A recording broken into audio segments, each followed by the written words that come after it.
Hello everyone, welcome to our section 5.0.2, the quadratic formula, but now we're looking at it in radical or exact form.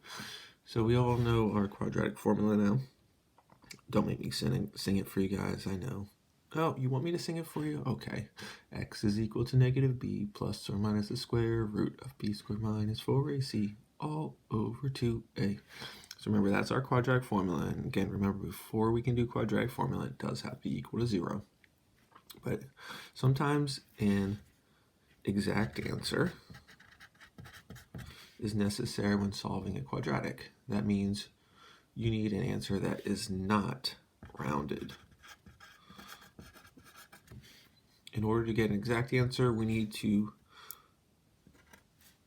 use simplify the radical.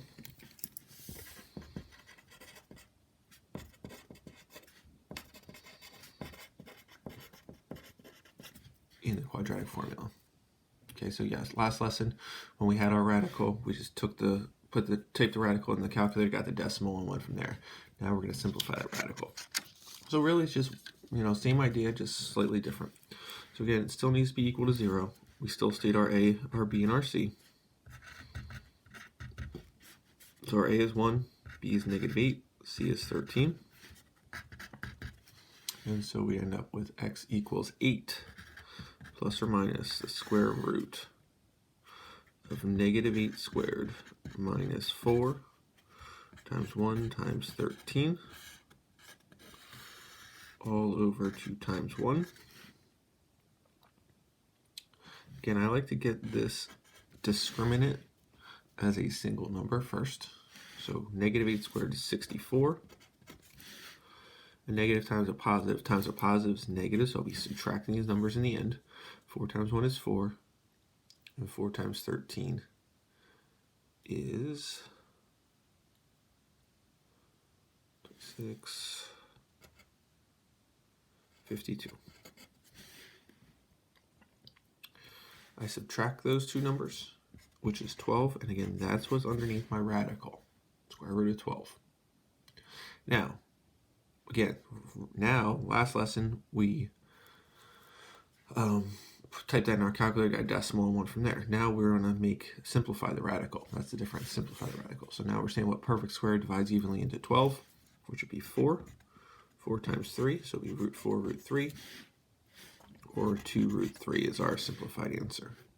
So as I go ahead and keep going with this problem, I have x equals 8 plus or minus. So instead of this whole radical, we simplify that to 2 root 3. And that's all over 2 times 1, which is 2.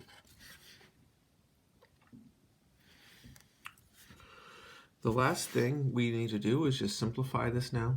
And you may have heard like the Hart method in middle school, something like that. I just have to, there's 2 terms on the top, so I just have to divide each term by the 2.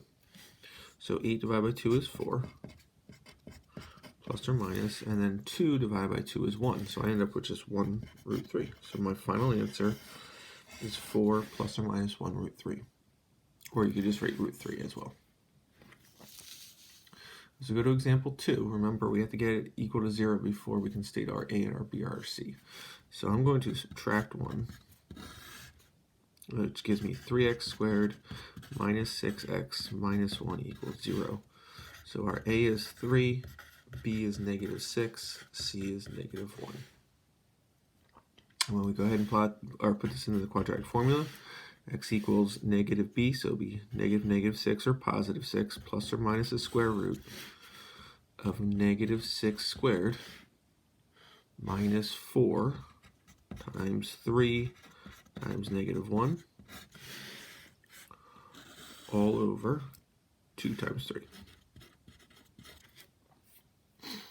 And again, we're going to then simplify underneath our radical, simplify our discriminant. Negative 6 squared is 36.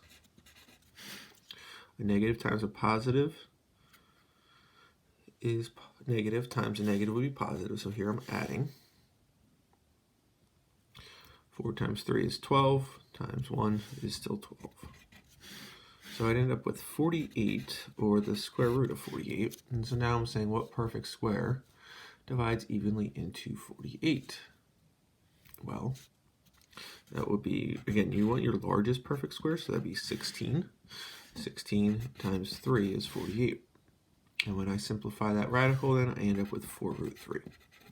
So my discriminant and radical, that part is all simplified to 4 root 3. So as I keep going with this problem, I end up getting 6 plus or minus 4 root 3 all over 6. Again, we use our heart method. 6 divided by 6 is 1, plus or minus. And then 6 does not divide evenly into 4. However, I can reduce that fraction to 2/3. So I'd have 2/3 root 3, or you could also write it as x equals 1 plus or minus 2 root 3 over 3. Both of those answers are the same thing.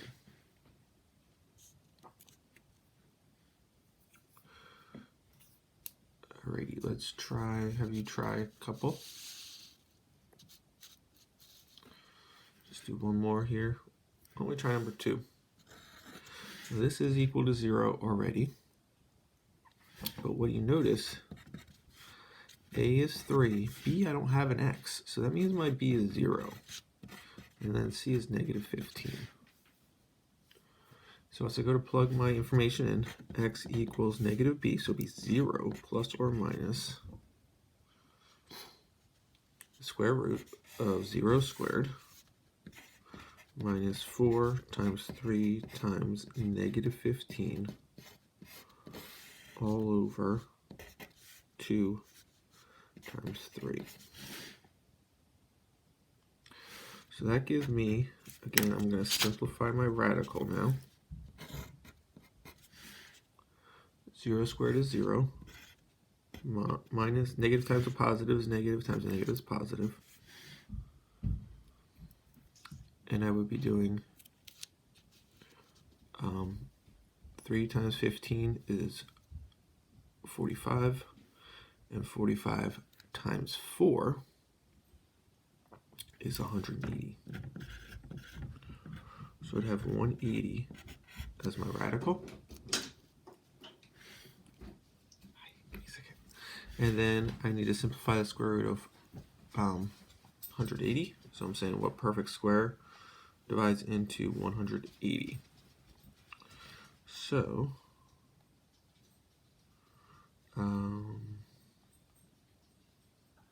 36 is my perfect square that divides into 180. Again, that's the largest perfect square. Again, what you're doing is you're just taking every perfect square divided by 180 divided by every perfect square. See what's the largest one that fits. But 36 times 5 is 180. So that gives me 6 times the square root of 5. So as I go here, x equals 0 plus or minus 6 root 5 all over 6. I don't really need this 0, okay, because 0 divided by 6 is 0. And so I'm going to end up getting x equals plus or minus, and then 6 divided by 6 is 1. So really ends up being plus or minus root 5 as my final answer. So again, not too difficult, not too much of an extra step, just simplify a radical, kind of combining two lessons we've done recently.